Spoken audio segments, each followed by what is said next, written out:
Here we go with our next chapter, The Ticking of the Clock. Ticking of the Clock begins on page 194. We're in Vienna and we're in 1894. So if I remember correctly from the collaborations chapter, I think we went forward by a year. 1893, yeah. No, we only went forward by a couple months. So we're in January of 1894. Okay. The office is large but looks smaller than it is due to the volume of its contents. While a great deal of its walls are composed of frosted glass, most of it is obscured by cabinets and shelves. The drafting table by the windows is all but hidden in the meticulously ordered chaos of papers and diagrams and blueprints. The bespectacled man seated behind it is almost invisible, blending in with his surroundings. The sound of his pencil scratching against paper is as methodical and precise as the ticking of the clock in the corner. There is a knock on the frosted glass door, and the scratching pencil halts, though the ticking clock pays no heed. Okay, so this is obviously Mr. Barris. He has moved to a new location and he's kind of getting set up, and he has a visitor, a Miss Burgess. Okay, remember at the party when Celia was trying to figure out which one of the Burgess sisters that Mr. Barris actually liked? Like he has a crush on both of them, but which one is he actually in love with? And Celia makes a guess at that time. But I don't know. I can't remember which one that said in the chapter. I I don't know. I think it was Tara. Okay, and this is Tara who's here to visit him. Says, she says not to bother you if you are otherwise occupied.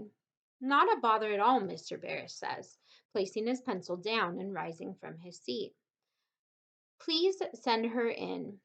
The assistant moves from the doorway and is replaced by a young woman in a stylish lace-trimmed dress. Hello, Ethan, Tara Burgess says. My apologies for dropping by unannounced. No apologies necessary, my dear Tara. You look lovely as always, Mr. Barris says, kissing her on both cheeks. And you haven't aged a day, Tara says pointedly. His smile wavers and he looks away, moving to close the door behind her. Okay.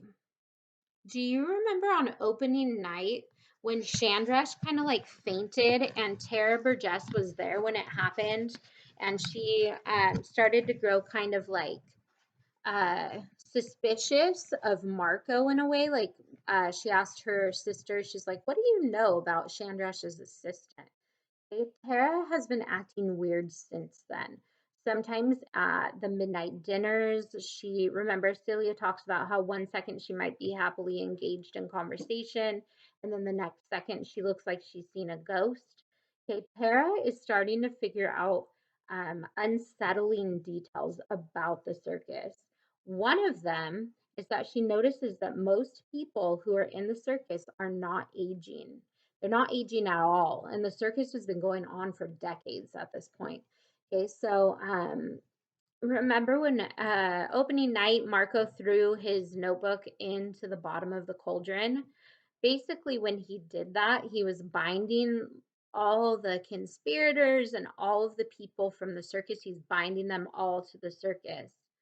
An unexpected kind of like side effect of that is that all the characters just kind of like stopped aging, and so they look the same even though it's been decades. This is really, really strange.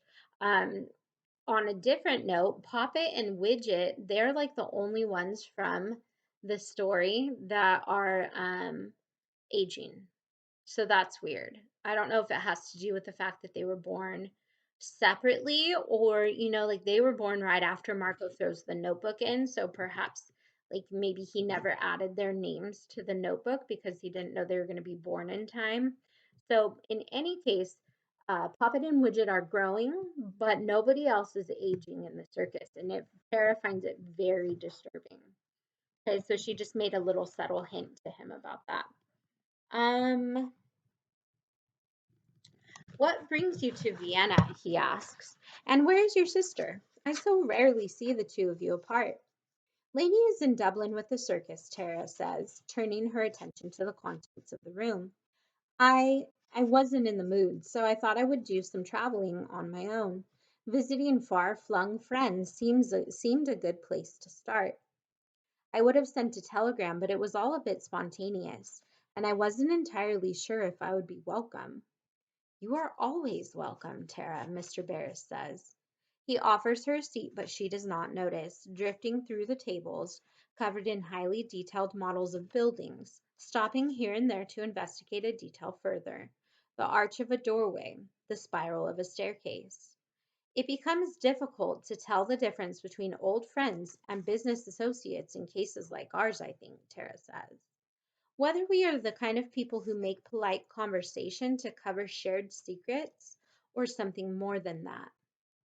This one is marvelous, she adds, pausing at a model of an elaborate open column with a clock suspended in the center.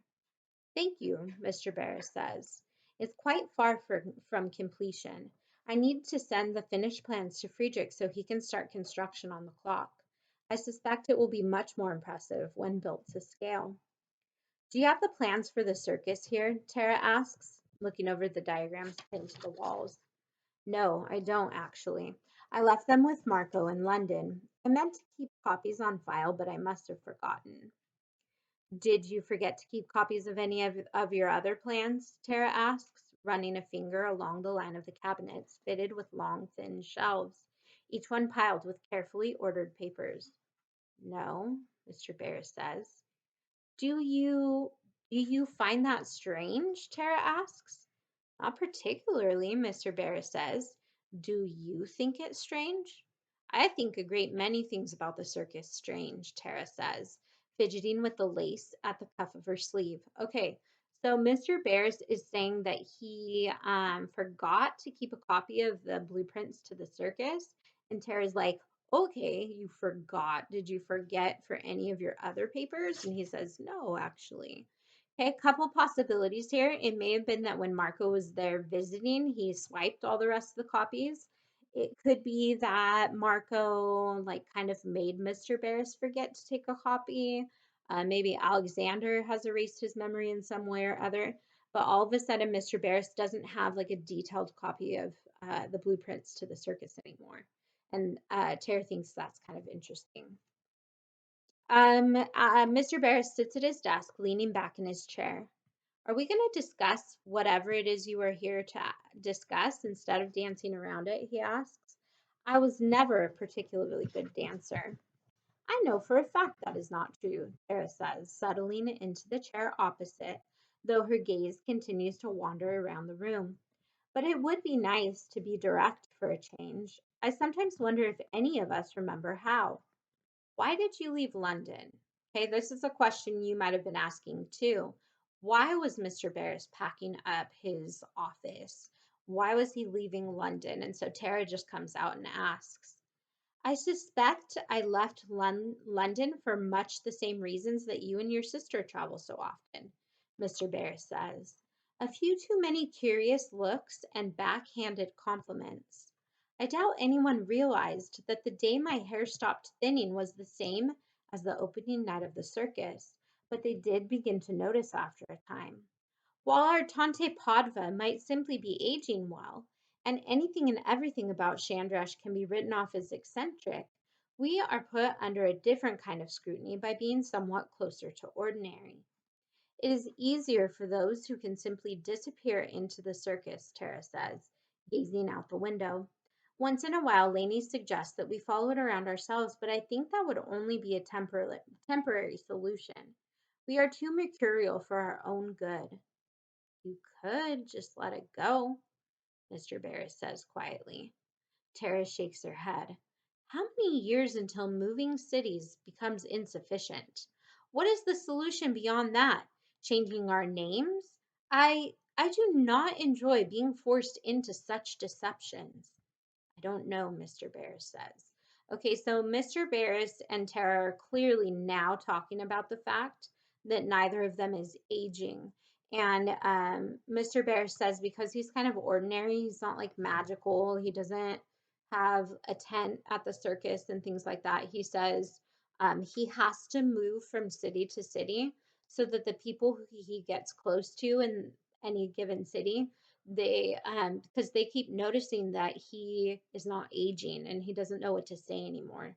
So when people start to suspect is when he actually will like pick up and move to a different location. Mr. Barris, though, okay, so it's really bothering Tara that they're not getting older. Mr. Barris doesn't really, it doesn't bother him. It doesn't bother him because he loves the circus. He probably kind of likes that he's not getting old. And I don't know, like he's just not bothered by it. He thinks it's like a small price to pay to be around the circus. Let's see. There's a great deal more going on than we are privy to. Of that I'm sure, Tara says with a laugh. I tried to talk to Chandrash, but it was like we were speaking two different languages. I do not like sitting idly by while something clearly isn't right. I feel not trapped, but something like it, and I don't know what to do about it. And you are out looking for answers, Mr. Barris says. I don't know what I'm looking for, Tara responds. And for a moment, her face crumples as though she might burst into tears. But then she composes herself. Ethan, do you sometimes feel like you are dreaming all the time? No, I can't say that I do. I am finding it difficult to discern between sleep and awake, Tara says, tugging at her lace cuffs again. I do not like being left in the dark. I am not particularly fond of believing in impossible things. Mr. Barris takes off his spectacles, wiping the lenses with a handkerchief before he replies, holding them up to the light to check for rogue smudges. I've seen a great many things that I might once have considered impossible or unbelievable. I find I no longer have clearly defined parameters for such matters. I chose to do my work in the best of my own abilities and leave others to their own.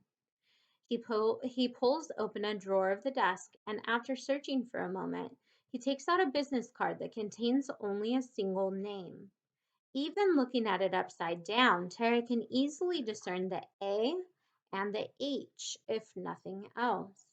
Mr. Barris picks up a pencil and writes a London address beneath the printed name.